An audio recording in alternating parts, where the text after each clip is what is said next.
Hey friends, it's Cassie. Welcome back for another Brutus Monroe video. Today we're going to be focusing on the December Stamp Club stamp, which is this adorable stamp that you see here. And I know you've seen it around, but isn't that a super cutie? And then we have these beautiful watercolor panels. These are the Slimline Winter Wilderness.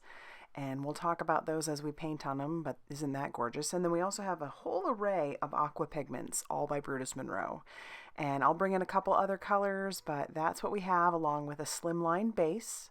So let's jump right into our coloring. We're going to start with some blue and some periwinkle. The blue is, I think that's from their very original line, what they first came out with for colors. So they're basically your basic colors. And then this periwinkle is more of a shimmery one. And I decided for the skyline, we were going to go with those blues and that periwinkle. So I have a water brush, and my water brush has decided to put a lot of water down, so I have a microfiber cloth off to the side. But what I've noticed about these watercolor panels, that even though they are super, not super thin, but they are a very thin paper, they hold the water beautifully and they blend gorgeously. So I would suggest that if you get them, if warping bothers you, you definitely would probably want to tape these down to a hardboard or something. I didn't do that because I tend to move my pieces around quite a bit, and so it worked out just fine. Yeah, mine had some warping, but I was able to work with that as well. So all I'm doing is I started with that blue on the top, and now I'm going to bring in the periwinkle on the bottom. And watercolor to me is always one of those things that it doesn't always look right when you first get started, but you just have to keep working with it because you can definitely make it turn into something that you like. And watercolor is also another thing that you have to kind of work in layers. So it looks, like I said, not super great right now, but the more color that I add and the more I blend, which, like I said, the aqua pigments blend so nicely on these watercolor panels that it's just hard to go wrong. And I'm probably not even using the right kind of brush. Like I said, I have a water brush, which is fine, but mine's a pretty thin water brush.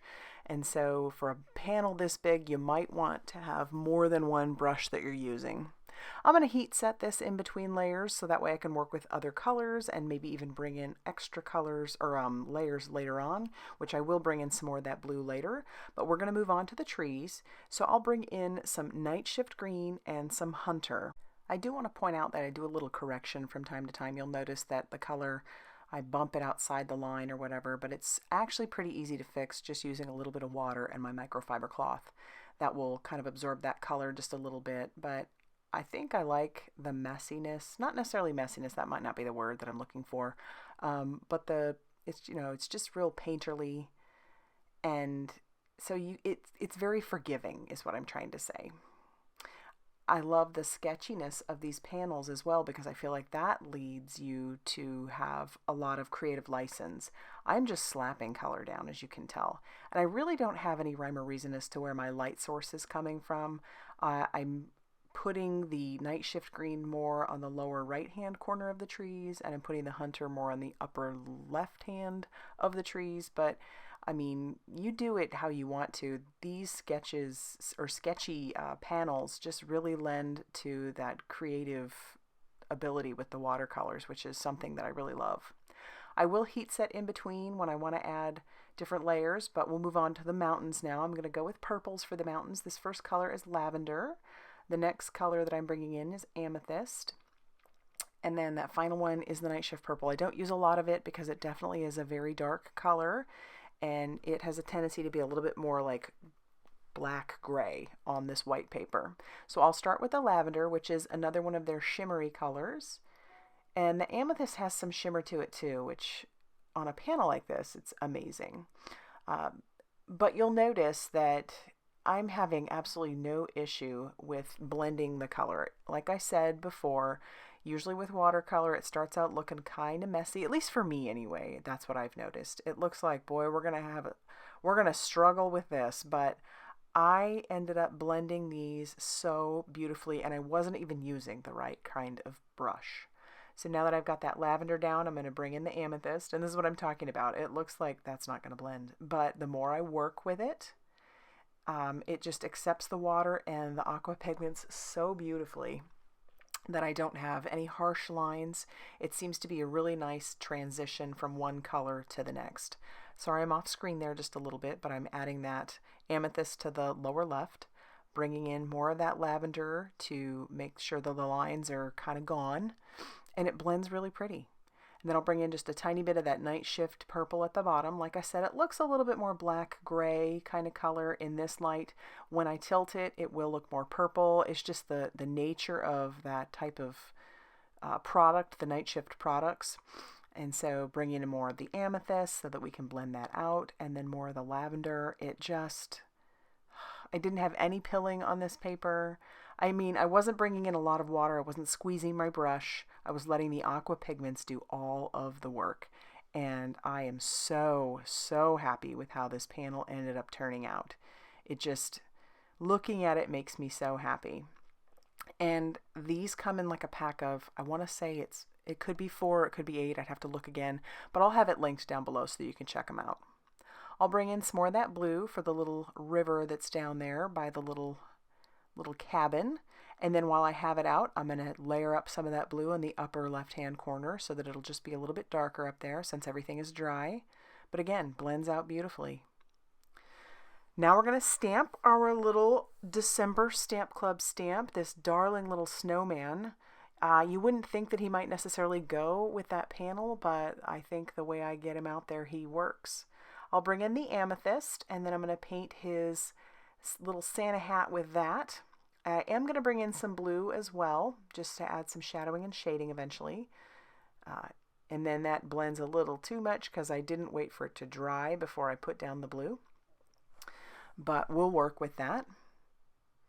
And then we'll bring in that lavender for the shadowing and shading on our snowman itself. I didn't want to bring in gray. I really wanted to bring in one of the colors from the background. So I bring that in, and then I blend it out just a little bit, just using water from my water brush. I put more water down on the glass mat, and then I do bring in some orange for his nose, but it kind of faded out, so I will bring in an orange Copic, when I could have just used this acorn color that I'm using for the cabin. So that's acorn. And then painting those out, layering on top, and then I do have to do some splatters. So now that everything is dry, I heat set all that, I'm going to bring in some Pearl Aqua Pigment and splatter that all over that background. Now the Pearl is more of a translucent, like it doesn't really have a color to it, and it just adds shimmer. So I want to bring in some of the Brutus Monroe Gesso. I'll just put a little bit of that down. It's a white paint, that's all Gesso is. So I'm going to splatter with white, and I'm going to also mix that Gesso in with the Pearl Aqua Pigment to give a little bit of shimmer and shine to it. So it's going to look like some of those snowflakes are in the far background and some of them are in the forefront, which is what I was going for. Give this piece some depth, which I thought was super fun. So I'll just keep splattering until I am happy with that, and then I will show you what that's going to look like after I'm done with all the splatter. Love it. Look at all that. We'll set that off to the side to dry, and then I need to use my circle foundation die to cut out a circle for behind my little fussy cut snowman. For our sentiment, this comes in the Stamp Club stamp as well.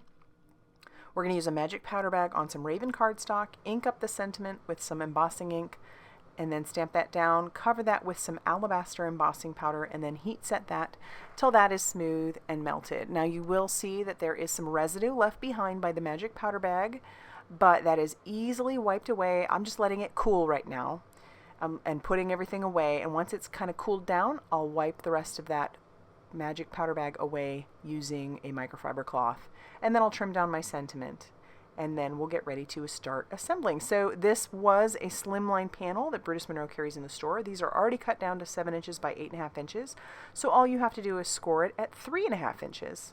And because my panel is pretty warped, I'm just going to use some 1/8 inch score tape all over my panel, or my base. So I put that directly onto my base, and I'm peeling off all of that release paper. Like I said, if the warping does bother you, just make sure that you tape down your panel to a hardboard, and then you won't have as much warping. Using a dry adhesive always makes me a little bit nervous that I'm not going to put it on completely straight, and I'll be honest with you, I didn't get it completely straight, but it's okay. I guess it just adds to the handmade element of it all.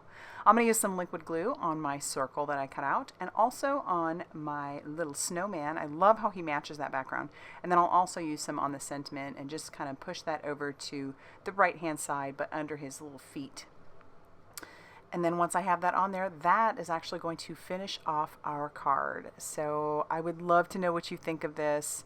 If you liked this card, go ahead and hit that like button and consider subscribing if you haven't already done so. And as always, I will see you very soon in another video. Bye, everybody.